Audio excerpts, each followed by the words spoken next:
સમાચાર મળી રહ્યા છે ભરૂચથી। ભરૂચમાં રાજ્ય યોગ બોર્ડની યોગ શિબિર GNFC ખાતે ચેરમેનની અધ્યક્ષતામાં 2 દિવસીય યોગ શિબિરમાં મોટી સંખ્યામાં યોગ સાધકોએ યોગ કર્યા।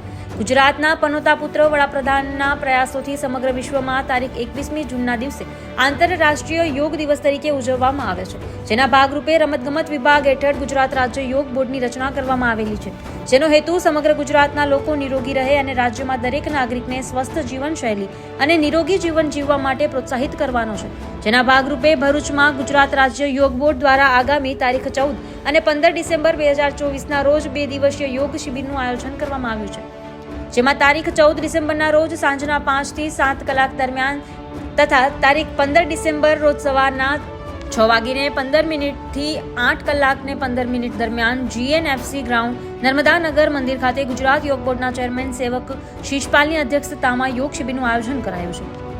આ યોગ શિબિરનો હેતુ લોકોના માનસિક અને શારીરિક સ્વાસ્થ્યની સાથે આવનારા પેઢીમાં યોગ અંગેની જાગૃતતા આવે અને લોકો યોગ કરતા થાય તે માટે છે। તે માટે 14મી ડિસેમ્બરના યોગ સેવક શિષપાલે લોકોને યોગ કરીને નિરોગી રહેવાના મંત્ર સાથે યોગ કરાવ્યા હતા, જેમાં મોટી સંખ્યામાં લોકોએ લાભ લીધો હતો।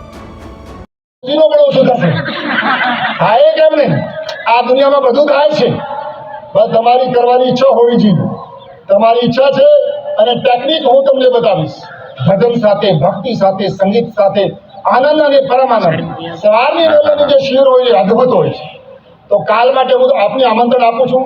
જેને તમે પ્રેમ કરો છો, જેને તમે આદર કરો છો, તમે ઈચ્છો છો કે 100 વર્ષ સુધી જીવે, એને કાલે લઈને આવજો।